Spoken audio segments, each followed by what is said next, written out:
In today's video, I'm going to teach you how to use the Strava app. If you're brand new to Strava, this walkthrough will help you record a workout, save it, and understand your stats, whether you're running, walking, cycling, or doing a gym session. First, download the Strava app and sign in. You can create a free account or log in if you already have one. When prompted, allow location access so the app can track your GPS route and enable motion or fitness permissions if your phone asks. These permissions let Strava measure distance, speed, and time accurately.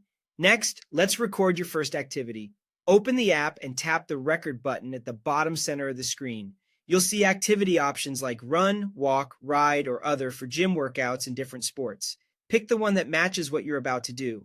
Before you set off, glance at the GPS indicator to make sure your phone has a good signal. When you're ready, press start and begin moving. Keep your phone with you so it can track your route and pace in real time.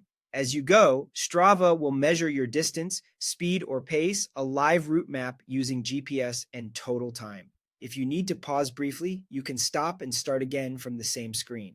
When you're finished, tap stop, then press save. You'll have the chance to add a clear title like Morning Run, include notes about how it felt, and attach photos if you'd like. Once saved, the activity uploads automatically to your profile, so you can revisit it anytime. To view your stats, head to the U tab. This is your personal activity feed. Tap any workout to open the full details.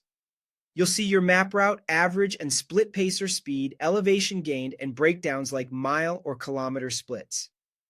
Over time, the U tab also gives you a snapshot of your progress and training history, making it easy to spot improvements or trends. Strava also includes optional social features. You can follow friends, give kudos to encourage others, leave comments on workouts, and join challenges to stay motivated. These features are popular, but entirely up to you. Use them if they help you stay consistent. Here's a quick recap. Open the app, tap record, choose your activity, press start to begin, then stop and save when you're done, and check the U tab to review your stats. That's all you need to get started. Now launch Strava, record your next session, and enjoy seeing your effort turn into clear, motivating data.